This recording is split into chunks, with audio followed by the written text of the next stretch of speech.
Tell me, please, just briefly, is there something about the phenomena of Conor McGregor that is unique? What is it that is happening? What has happened with him? What does he mean? What does he mean into UFC? What happens to him now that post-Mayweather fight?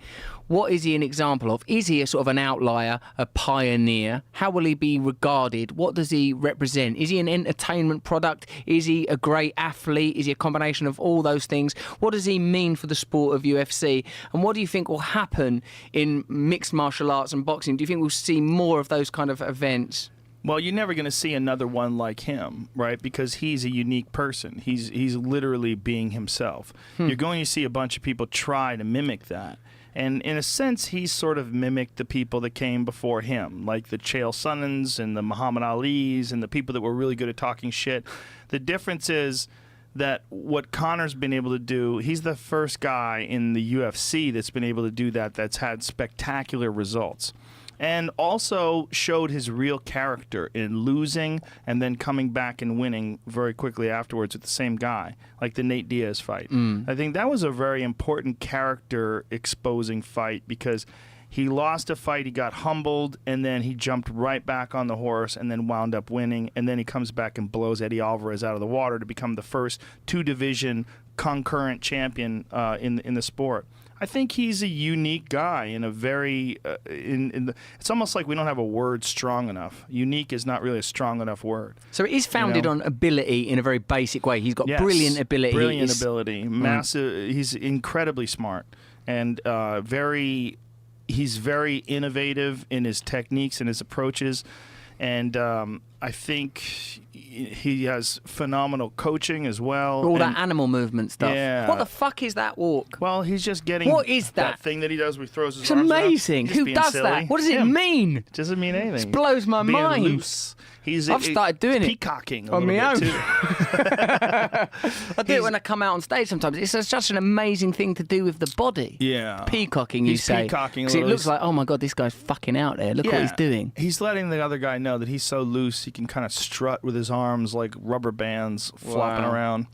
But, I mean, he's a combination of a lot of things. He has a brilliant team. John Kavanaugh, his coach, is a brilliant coach. He's got, amazing jiu-jitsu coaching and striking coaching in his mind. He understands how to apply these things. And his ability to perform under pressure is fantastic. You saw that in the Mayweather fight. I mean, even though he lost that fight, he hit Mayweather with some pretty good shots. And he won the first 3 rounds against the greatest boxer of all time. So that's extraordinary. Extraordinary. I mean, you can say easily that Mayweather was taking those rounds off, and I agree he was. And you could say that Mayweather was bringing him to deep water because he knew he would exhaust him, because he didn't give him enough time to train for it, because he really only gave him 2 months. It was very brilliant on Mayweather's part. He knew that he wouldn't be efficient. He would tire. All those kinetic, big, explosive movements that Conor likes to do, they're very taxing. And he knew that he was not going to have the efficiency to go 12 hard rounds with a master defensive fighter like Mayweather. And Mayweather was right. But he didn't want to get hit with that uppercut that he got cracked with in the first round. He didn't want to Conor's movement was very unusual. It took Floyd a while to decipher it. It would have been way better for him if he just blew Conor out of the water from 1 round on and just completely outclassed him. But he didn't. And one of the reasons why he didn't is because Conor's an extraordinary person. He has greatness. Yes, he has greatness. I mean, he didn't really have the proper opportunity in only being able to prepare for 2 months and only having this one professional boxing match. There was a lot of things stacked against him. And yet I feel, although he clearly lost, he performed admirably. I don't think it hurts his stock in any way. I think it elevates him. And I think his next fight in the UFC, whoever it will be probably the biggest fight in UFC history, if they can do it correctly, depending upon who it is, especially if it's Nate Diaz, because Nate Diaz is a huge name. And if Nate Diaz and him decide to do it one more time, I think that would be the biggest fight ever in the history of the sport, because I think Conor has eclipsed the sport largely. And maybe for now, maybe someone else will come along in the next year or two that does it. I mean, look, Conor's only been around for a few years. I tweeted to him in 2013 or 14, I forget what it was, when he had won a big fight in the UK. And I said, congratulations on an amazing performance. I really hope to see you in the UFC someday. That was like 4 years ago. Oh, my God. At the most. So in 4 years, he's gone from being this unknown fighter that only like the really hardcore fanatics like myself, knew about, to him being this worldwide phenomena. He's the biggest combat sport athlete, not just of today, ever. There's no one like him. No one like him. No one that has the kind of popularity that he has. I mean, this fucking guy has thousands and thousands of people fly from Ireland to Vegas every time he fights. The weigh-ins, it seems like you're in Dublin. I mean, it's fucking crazy, man. When you look out, when I interview him at the weigh-ins in the UFC in Vegas, you look out, you see nothing but Irish flags. You see people screaming and cheering and singing. Mandalay Bay during the fucking Floyd Mayweather fight, which is not even the venue where the fight was being held. Mandalay Bay was packed bumper to bumper with Irishmen walking down the hallway, cheering and singing songs in sync. It was insane. Brilliant. I mean, there's no one like him in so that first of all, regard. you have to have the greatness. Like, Yeah. without the greatness, who gives a fuck? It's just another person. 'Cause like Dennis Hopper said about Van Gogh, who gives a fuck if you cut your ear off if your paintings are shit? Right, Paintings have got to be good. Yes. So his game is good.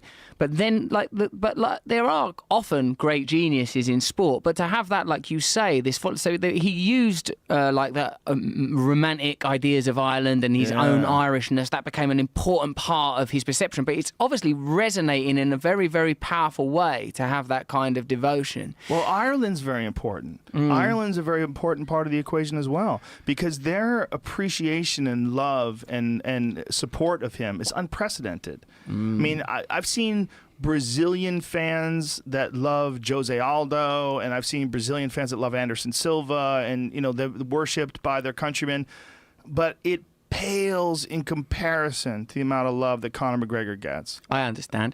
Their myth aligns with his myth. The myth of the Irish people as being oppressed by British colonialism and having to fight for their freedom. It resonates with what this man represents. And perhaps this is always what happens with figures of greatness, whether it's within the realm of sport or within the realm of politics. Temporarily, a person sort of captures a particular mood, a particular energy. And this is what I think, again, is to do with unconsciousness. I don't think people are aware of these kind of feelings. I think it's stimulated on a level that's not about thought. This is one of the things I'm very interested in. What lies beyond the rational? What lies? We can equate, we can work out, we can judge. But there seems to be some ingredient, even in Conor McGregor, that you can't quite pin down. Yes, there's the greatness as a boxer. Yes, the Irish people. But there's also some flavour is being caught. I wonder if you can ever preempt or understand these things. I wonder if you can ever drill down. But like the work of Joseph Campbell, the work of Carl Jung, the work of these people to say, there are unconscious archetypes, there are unconscious themes, there are stories that are running below the surface, patterns, coordinates that can be connected to. Some people, well, notably the profession of marketing, know how to harness these energies. If you have enough people feeling they're not good enough, they will spend money trying to feel better, whether it's the purchase of a car or a coffee or whatever it is. One of the key ingredients is make people feel not good enough. If you can harness and redirect people's sexual energy so that their sexual energy is directed at products and consumerism, then you will sell your product. But for me, it seems like such a shame to waste this force, to waste this knowledge, to waste this energy just to turn people into consumers, just to turn everything on this planet into a commodity, when what we could be doing is using this energy to imagine new worlds, to imagine new systems, to use our greatness, to, I don't know, Joe, love one another, to create new tribes. I mean, I don't know if you tied a lot of things together there. It was good, wasn't it? It was pretty good rant. That coffee's really kicked in, actually. That's caveman coffee. No joke, man. Serious. I think I could do another one. I think I can fucking handle it. Really? It's 250 milligrams. I'll mainline this shit. I'll pour it in my eye. Do you want another one? I do like it, Joe. Okay. But I Jamie, do get have the a man another terrible one. drug problem. Caffeine is a drug. It is a drug. Caffeine is a drug. I mean, what you're saying about Conor is, I think, undeniable. He's a hero, and he dares to be great. I mean, he dares to be great in a way that very few people do. When he stands in front of the opponent and looks at the entire crowd and goes and goes like that and puts his hands up like that. I mean, he literally is like some archetypal figure from the past. I mean, beautiful. Yeah, I mean, he's also doing that. He's letting the opponent realize, like, you're in there with greatness. You're in there with someone who's incredibly comfortable in the moment and someone who truly believes that he's great. And the results that he's had like you can't deny that they have a factor in his future success and in the way people love him. The way he knocked out Aldo with one punch to win the title. I mean, this giant buildup over this long period of time, and then he just fucking starches him with one shot, 13 seconds of the fight. And the deafening roar of the Irish in that arena when that happened was fucking insane. He's like a hero, like a mythical creature. I suppose the role of the hero is to embody and represent something. To inspire.